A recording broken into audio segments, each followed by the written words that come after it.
ओ हाय जीजू. कशी आहेस? मस्त. किती दिवसांनी भेटतोय ना आपण.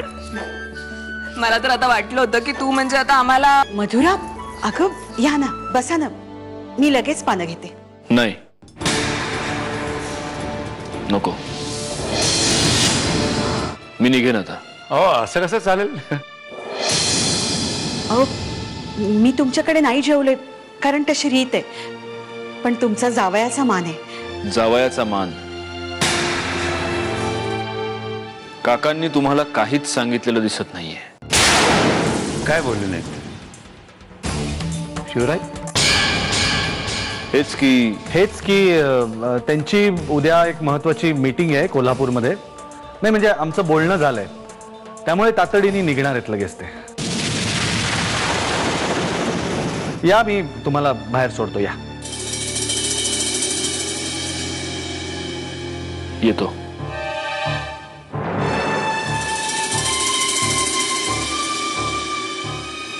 तुम्हाला घरच्यांशी असं खोटं बोलण्याची काहीच गरज नव्हती. सगळ्या गोष्टी तुम्ही ठरवू नका सत्यजितराव.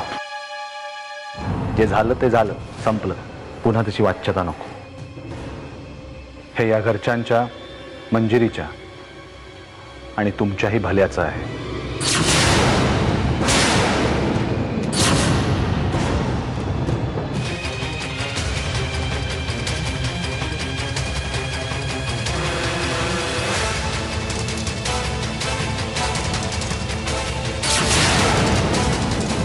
ही तर मंजिरीची लग्न आधीची डायरी आहे.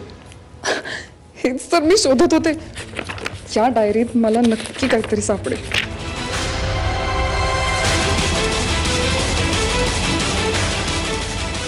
काहीच कसं नाही आहे. काहीतरी तरी सापडायला पाहिजे. कोणी तुला असेल ते ग्रीटिंग आणि त्यावरचा तो मेसेज. नाही, हे प्रकरण साधं सरळ नाहीये. मंजिरी, तुझं लग्न झाल्यापासून आजपर्यंत तुला कधी आशिष भेटलाय? काय काका, तू असं विचारू तरी कसं शकतोस? नाही, हे बघ, मी आरोप नाही करत आहे तुझ्यावर, पण तुझा माझ्यावर विश्वास नाही राहिला, हेच ना? अगं असं काय बोलतेस वेड्यासारखं? मग तुझ्या आणि माझ्यात आशिषचा संबंध काय? कारण मी कोल्हापूरला आलो होतो तेव्हा एके ठिकाणी मला आशिष दिसला.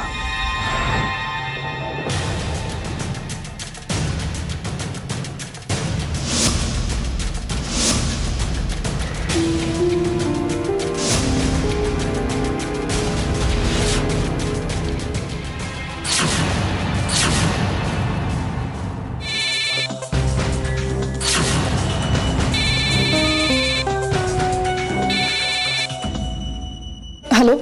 हा, तुम्ही या नंबरवर फोन केला होतात ना? कोण बोलताय? हॅलो.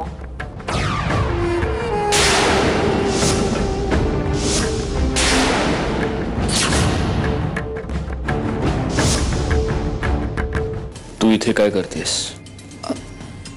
मंजिरी नाहीये ना म्हणून. मग काय नाही, मला माहिती होतं तुला पुण्याहून यायला उशीर होईल, म्हणून म्हटलं तुला काही हवंय नकोय का ते बघावं. दूध आणू का तुझ्यासाठी? काही गरज नाहीये, जा तू इथून. सत्यजित प्लीज, तू माझ्याशी असं का वागतोयस? तरी तुझ्या कुठल्याच प्रश्नाची उत्तर द्यायला मी बांधील नाही. हे बघ सत्यजित,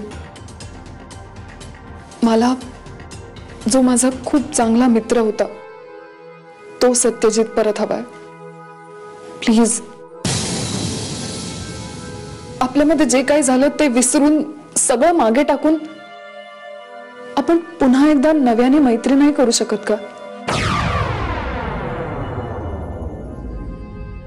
जेव्हा तू ते सगळं मागे टाकशील प्रिया, त्या दिवशी आपण बोलू.